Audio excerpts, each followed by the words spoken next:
Oi, meu nome é Mônica, eu sou fonoaudióloga e eu vou falar agora sobre a comunicação do bebê, das crianças pequenas, né? Do bebê até 1 ano e 1 ano e meio, mais ou menos.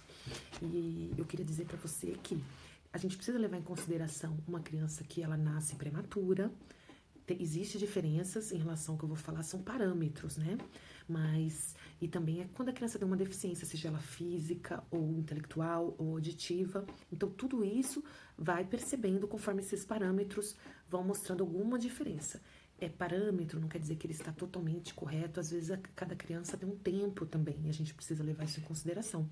O tempo daquela criança para se desenvolver e os estímulos que estão em volta dela. Para começar, o recém-nascido, desde quando o bebê nasce, recém-nascido, ele já começa ali a comunicação. A audição para fala é muito importante. Hoje em dia você tem o teste da orelhinha, né? Existe o teste até da linguinha para ver como é que tá essa língua, pro movimento dela, porque também interfere na fala. E a criança, a primeira forma de comunicação dela é o choro. O choro quando ela tem algum incômodo, quando ela tem fome, quando ela tem dor, quando ela tem frio, é a forma de comunicação principal dessa criança, do bebê. Ela tem reflexos também, acorda com barulho alto, se assusta com som intenso, tudo isso precisa ser observado. E se acalma com a voz da mãe, do pai, das pessoas que estavam próximas desde quando a mãe estava grávida. Então, por isso que é importante conversar muito com o bebê. Mesmo esse neném recém-nascido, ele presta atenção na sua fala, ele vê o seu gesto, ele vê os sons, a altura dos sons, cantar pro bebê, estar sempre conversando e falando sobre a vida diária, do dia a dia com um bebê. Então, isso é muito importante, mesmo se esse bebê tem uma deficiência auditiva também, porque a criança fica observando a fala, ela vai aprender a leitura labial, e se a mãe e o pai, todos os familiares já começaram a aprender os sinais, também já podem usar, e o bebê vai aprendendo os dois, né? Algumas crianças fazem isso e um ganho é muito grande. É muito importante que o choro, ele vai sendo diferenciado, vai se desenvolvendo. Quando a criança começa aos 2, 3 meses, você já percebe a diferença do choro de sono, de fome, as vocalizações, a duração, o estridente, existem diferenças. E daí, aos 6 meses em diante, você já percebe ali um aumento da quantidade de vogais, de sons, do gesto da boca que a criança vai usando. Começa a fazer uns sonzinhos, o balbucio ali, que é uma parte importante ali da comunicação da criança, da linguagem falada. Aí os bebês, eles estão já experimentando os sons da fala. Então você vê eles fazendo alguns sons, que são sons que a gente faz, que a gente usa na nossa fala. Eles já estão experimentando ali para aprender aqueles sons. Sempre em todos esses momentos é importante conversar com o bebê, olhar para ele, responder a esse som. Quando o bebê faz um som, você imitar, repetir os sons dele. Isso é muito bacana. E que você vai perceber, às vezes, o bebê dando risada, até dos sons que ele faz, ou de você, de algum barulho, de imitações. Isso é muito importante estar fazendo, que estimula a criança. Você percebe o olhar dele te seguindo, observação. O repertório de sons do bebê, ele vai cada vez mais se desenvolvendo com a língua falada da casa, do lar. E nessa fase também, ele já começa já gestos a partir dos 9, 10 meses, né? Apontando, mostrando, querendo pegar, pôr as coisas na boca. A criança está conhecendo o mundo pela boca, então a amamentação, ela ajuda muito nesse processo de desenvolvimento motor oral de fala, desenvolvimento de bochecha, língua, lábio, a dentição, o céu da boca.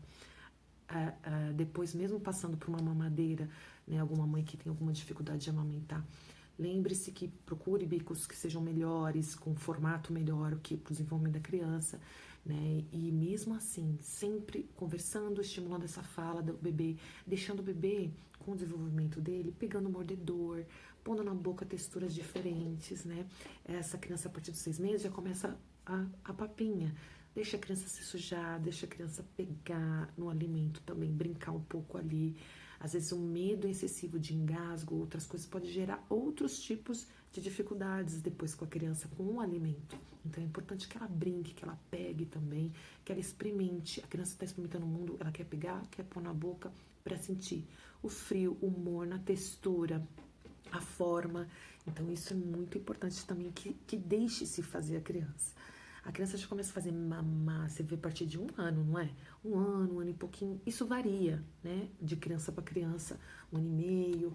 E alguns percebem com crianças maiores, né? Ou com meninos, uma demora para fala, mas um desenvolvimento motor melhor.